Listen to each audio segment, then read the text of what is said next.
আসসালামু আলাইকুম। আজকে সকালটা শুরু করেছি নিজের বাসার ছোট্ট গার্ডেন থেকে। সবুজের মাঝে এই মনোরম পরিবেশে আর ঠান্ডা বাতাসে মনটা একদম ফ্রেশ হয়ে গেল। গাছের পাতায় শিশিরের ফোঁটা, পাখির ডাক, প্রাকৃতির এই শান্ত পরিবেশটা খুবই ভালো লাগে।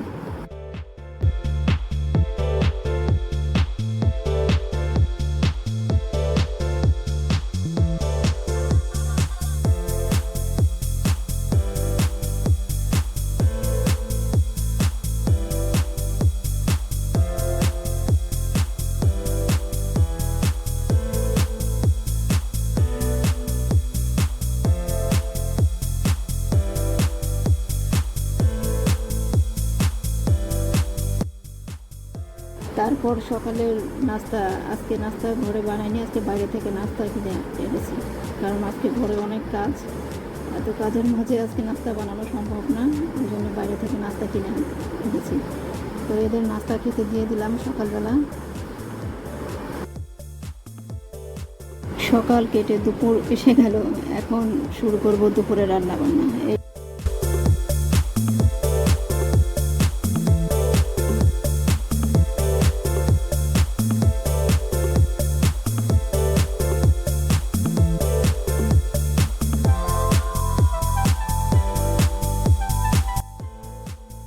তো শুরু করে দিলাম দুপুরের রান্নার প্রস্তুতি। এখন মাছগুলি কেটে ধুয়ে পরিষ্কার করে নেব।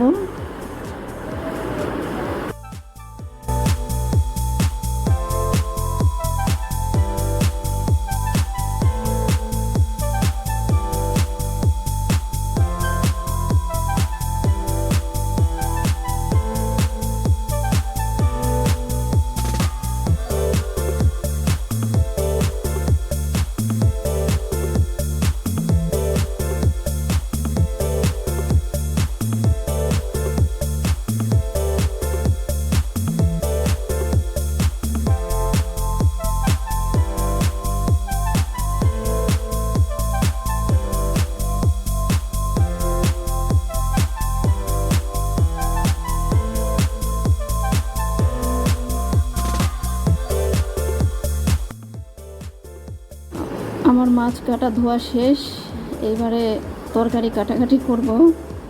এই তো তরকারি কাটাকাটি সব শেষ, এখন রান্নার প্রস্তুতি। এই তো বেগুন, আলু, কচুরমুখী এইসব কেটে ধুয়ে নিয়েছি, পটল কেটে মশলা মাখিয়ে রেখেছি, পেঁয়াজ মরিচ সব কাটা শেষ, এখন রান্না বসাবো।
দুপুরে রান্না করলাম বেগুন দিয়ে চিংড়ি মাছ আর পটল ভাজা, সাথে গরম ভাত। একেবারে ঘরোয়া স্বাদে এক বাঙালি খাবার।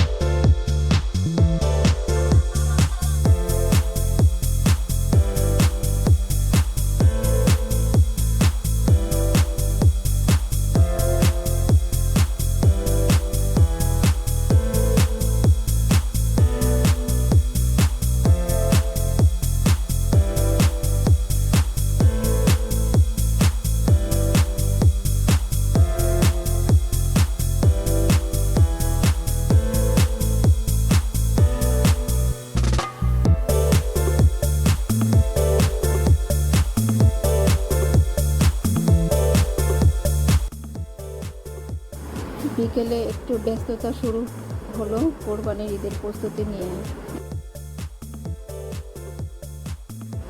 এখন আমি আমার মাসের বাজারগুলি গোছায় নেব।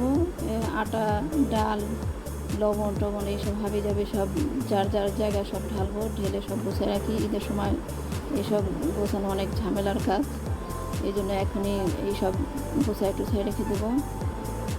এইসব গোছায় রাখলে কি ঈদের সময় একটু ঝামেলা কম হয়।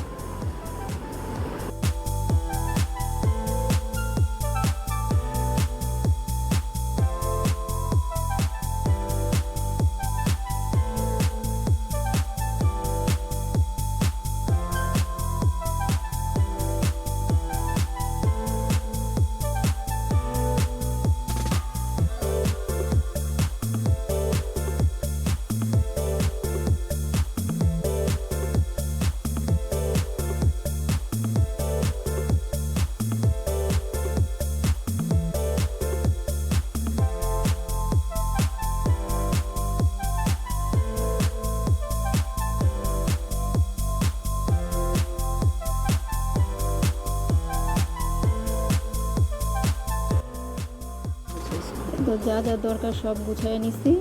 এখন সব মশলা, শুকনা মশলাগুলি সব গুঁড়ো করব। এই মশলাটা,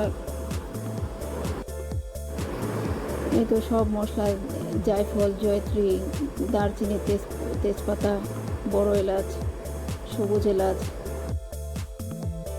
মশলা করতে যা যা দরকার হয় সব একসাথে মিশিয়ে নেব। নিয়ে এগুলি চুলার নিচে রাখবো। ওভেনের কাজ করবে চুলার নিচে। একটু মচমচা হলে গুঁড়ো করতে ভালো হয়। আর আদা রসুন তো ব্লেন্ডারে ব্লেন্ড করবো।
মশলাগুলি আমি এক জায়গায় গুঁড়ো করে নিয়েছি। তো আমি হলুদ আর জিরা দিতে ভুলে গিয়েছিলাম, ওইটা দিয়ে মিশিয়ে নিলাম। এই হয়ে গেল আমার মশলা। এই মশলা দিয়ে আমি সব রান্না করতে পারবো, কাচ্চি, মুরগির রোস্ট, গরু মুরগি সব কিছুই আমি এই মশলা দিয়ে রান্না করতে পারবো। আমার মশলা বানানো শেষ, ঈদের প্রস্তুতি আমার শেষ। এই ছিল আজকে আমার ঘরোয়া একদিনের গল্প। ভালো লাগার মুহূর্তগুলো তোমাদের সাথে শেয়ার করতে পেরে ভালো লাগলো। ভিডিওটি যদি ভালো লেগে থাকে তাহলে লাইক দিতে ভুলো না। কমেন্টে জানাও তোমাদের ঈদের প্রস্তুতি কেমন চলছে। আর যদি এখনও চ্যানেলটি নতুন হয়ে থাকো তাহলে সাবস্ক্রাইব করে পাশে থাকো। ধন্যবাদ। দেখা হবে আগামী ব্লগে ইনশাআল্লাহ। আসসালামু আলাইকুম। আল্লাহ হাফেজ। পরবর্তী ভিডিওতে আবার দেখা হবে।